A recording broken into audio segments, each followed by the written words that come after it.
Parents are becoming more and more aware of the risks involved with contact sports, but not all health concerns come from being on the field. With colder weather approaching, families will be dealing with all kinds of sickness. John Sears shows us now how a health scare this summer upended a family's lives. Hey, get around it. On any given night, this is the norm at the Johnston Soccer Complex. For 11-year-old Luke Wittrock, playing soccer never felt so good after what he went through over the summer. It rocked us. It took me to my knees. Really, really scary. In early June, Luke all of a sudden started feeling sick. It's typical symptoms of fever and appetite, fatigue. Local doctors diagnosed Luke with mono, but symptoms continued to get worse. My legs felt tingly, and they were like tingling, and my hip had severe pain. Super dizzy. Couldn't walk straight. Was holding onto walls as he went places. And that's where we knew that we had a problem, that we needed, he couldn't walk really.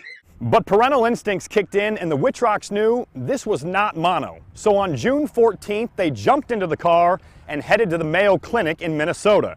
Within an hour upon arrival, MRIs were ordered, along with a spinal tap. This was a neurological issue, something extremely serious. You know, these are some of the smartest neurologists in the world, you think. You're at the Mayo Clinic, and they're using the words, "I don't know." In my darkest moments, as I kind of looked at this and thought, wow, this is not a good diagnosis from what they're telling us. The diagnosis?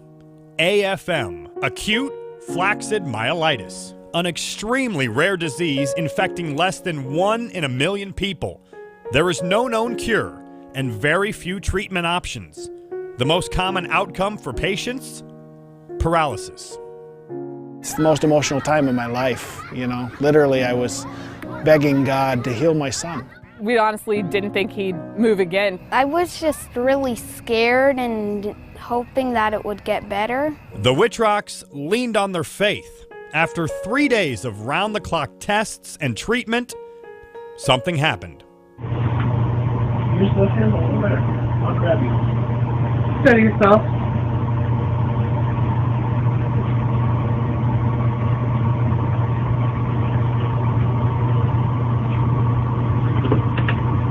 A miracle happened. It's pure joy. It's like wonderment, too. You're just looking at it. I was almost surprised, and I didn't think that that would happen myself.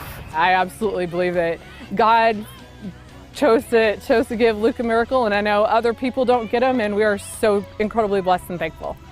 Just 3 days after being told their son would likely be paralyzed for the rest of his life, Luke was walking.